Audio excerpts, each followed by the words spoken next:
Yan guys, meron tayong bubuksan.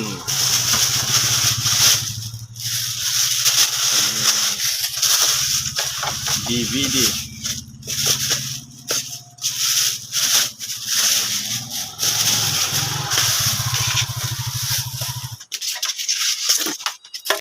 Ang DVD na to guys ay dinala sa atin ng customer dahil na-stuck daw to.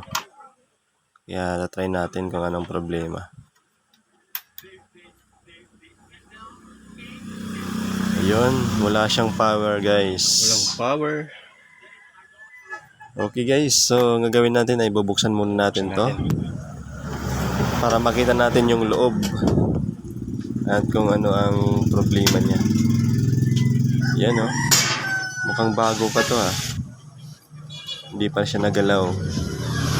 So unang step natin mga ka-repair ay i-resolder lang muna natin lahat. Yan ang kanyang power supply. Kasi minsan yan lang ang problema niya sa mga nai-stuck na mga appliances.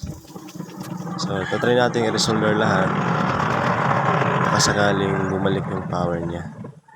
So para sa mga beginner, huwag niyo pong kakalimutan.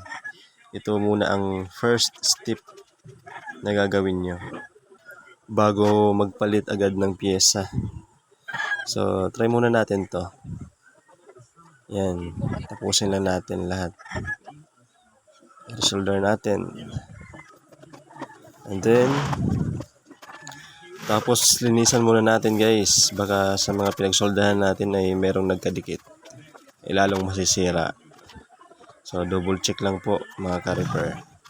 So ayan, try natin saksak. Ayan. Ayan, may power na siya. At umiikot na. So yun lang pala mga ka-repair ang problema niya.